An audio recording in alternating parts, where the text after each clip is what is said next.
Welcome to Mind Your Business, the channel where we are in a everybody business. If you don't mind getting in people's business, you're on the right channel. Talking about current topics and gossip. Hey, my nosy people, wagwan. I hope everyone is blessed. So, yes, ready to love. I had to come and do a bit of a recap on this latest episode that has landed. So the second episode is out, and it started off with a brunch mixer, and where Tommy basically announces that they're going to be bringing in a new man and a new woman to join the process, and that they will be introduced via a blind date. And this week was basically the men's week to decide what woman is going to go home or who isn't really loved this week. So we kind of know what the setting of the scene was going to be from what Tommy has said. Tommy also picks Ace from the ladies to go on a blind date with the new guy, and Laverne from the men's side to go on a new date with the new lady. In the mixer itself, I thought it was interesting. So before Tommy comes, you've got the contestants. They're kind of just basically mingling. Everyone's kind of mingling and having a chat. Tiffany sets her target on Wiley. She seems to like him, and she weren't really happy when Dakia joined the table. And I kind of like Dakia's energy. I think she's quite confident, and she was kind of the first to spot that Wiley's granddad is a well-known musician, and so that was kind of like a little talking point for them at one point. I really like the chemistry with Clifton and Joy. I know last week I was saying that as well, but I couldn't remember their names. But yeah, Clifton and Joy, I kind of like their vibe. I like their energy. And I really like the way that Clifton, towards the end made it clear that even though the brunch was over, it wasn't over for him because he hadn't had his time to speak with Joy. And I thought that was quite nice. It was a nice little touch. You can see that Joy liked that touch too. So yeah, I thought the brunch was cool. It was interesting to see. I mean, it's still early days, but you can see, everyone's mingling and talking. Laverne. So when it comes to newbie dates, Laverne had a date with newbie Carmen. Now she comes along, and I'm not sure how I feel about her just yet. I wasn't so keen on the comment that she made about Tori's locks, but we shall see. But anyway, those two seem to get along. They seem to, get along and have some stuff in common. Laverne seems to be kind of, flirting up a little bit with her and stuff. So that was kind of cool to see. Ace meets with Cornelius. We've got another Cornelius. And I thought they got along really well. I like Ace. I like her energy. I think she's got a nice energy. And it was really nice that they spoke about, mental health therapy and the importance of that. So I felt like their exchange was just good vibes, good energy, and they exchanged numbers as well. So I thought that was kind of cool. Now, later on, we have some group dates. So you've got Carmen, Joy, and Ace, and Tori and Clifton. Tori's getting his little flirt on with Joy at that point.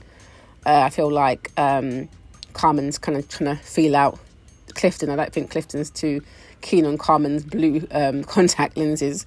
And then you've got, this was a point where I think Carmen made the comment about Tori saying, he's good looking, but yeah, she's not into the looks. She's judging, not judging. I just thought, what are you talking about? How can you be judging when you're sitting there with blue contacts in your eyes? Like, come on, woman, sort it out. Anyway, what I really liked about that whole interaction though was the fact that Clifton was so sweet, and he went to go and check on Ace when she kind of peeled away from the group. He just went to go and check on her, and I just thought, I really like her energy. I like how she was really encouraging of everyone in the process, and just saying she felt like everyone was getting along, and she just wanted everyone to have their time and stuff. So I like her, and I really want her to find love in the show. So like I said the part about Carmen not being into dreads, and I think it's ridiculous. You're sitting there with blue contacts on. People could be like, well, I'm not into you with your blue contacts, but you're there to enjoy the process and kind of get to know people and not judge. That's probably the most important part here.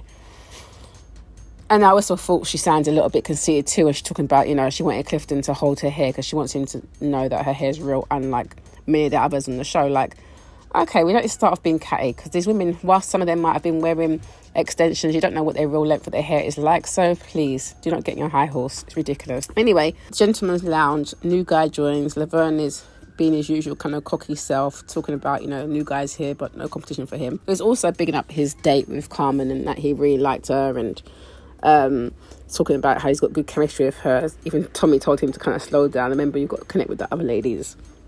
So around the table, the guys were discussing who they liked, but when it came to those who they least felt connected to, it was Tiffany and Ace came up. And I like Ace's energy, so I was glad that she actually got to stay.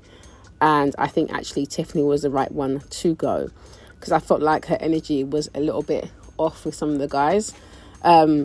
But her exit to me was hilarious. Tiffany didn't take the elimination well at all. It was so funny because obviously Paul went and gave her the date. Paul went on a date with her and to basically give her the elimination news. But of course, because Paul's missed the interrogation, which she doesn't like, he's firing up questions. So I feel like, even though she's gone, I hope he takes that on, has a bit of constructive criticism, which is it's fine to want to get to the information, but no one wants to feel like they're in an interrogation. So she tried to, give him that advice again, which is like, you're coming out with me again with a lot of questions.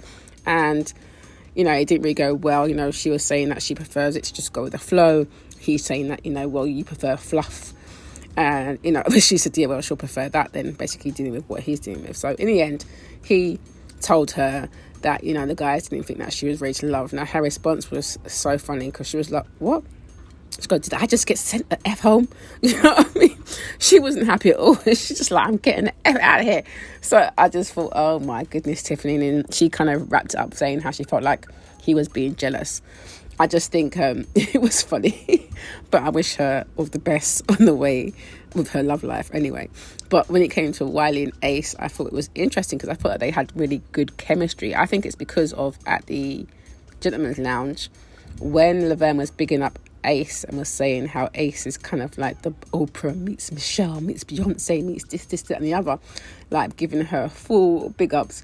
It was, you could tell everyone was around the table was like, wow. And Wiley was like, I haven't seen that kind of side of her. So when they did have this little meet up, you could see that they had chemistry. Now, if you looked at their body language, just looked at that table of Ace and Wiley, and then compared it to Tiffany and Paul, you could just see the energy was completely different. So she's got that kind of mystical energy about her or something. I don't know, but I like her vibe so far. And I love that she explained, when he told her basically, that she is still in the process and that she is still ready to love, but they just want to see more of her. I was quite happy to, that she got to stay. But I liked her little lyrics. I said, my girl's got lyrics, way I say, because she's talking about, particularly, I can't be explained in words, I had to be experienced. I said, way I say, lyrics, love it, my girl, love it. So I'm looking forward to seeing next week and what happens. It is looking a bit interesting because I am kind of questioning what they're doing with this new format. So, like the fact that they seem to be introduced to another man and a woman next week after just eliminating someone, this week and then next week. So it's going to be a case of, well, these people are going to have to connect pretty quickly. Otherwise, what is the point? Otherwise, it's just like one in, one out, one in, one out. Like, what are we doing here? This isn't going to work. You're not able to get any real connections. If someone's popping in, popping out, you're on eggshells as to whether you're going or not, then you're going to be forcing maybe not genuine connections because people want to just stay in the process. So it'll be interesting, but I'll be here to see how that goes and be keeping you posted as I do. But what do you guys think? Have you got any favourites so far? I'm feeling the kind of Joy Clifton connection. I think they're kind of cute. I want to see Ace find love. The Kia's an interesting character too. So I'm here to see how they all flourish and grow. But what do you guys think? Let me know your thoughts below. Yes, so thanks for watching that. Don't forget to subscribe, like, comment, share, and hit that notification bell so you know when I am uploading some more of people's business. So until then, my nosy people, stay blessed.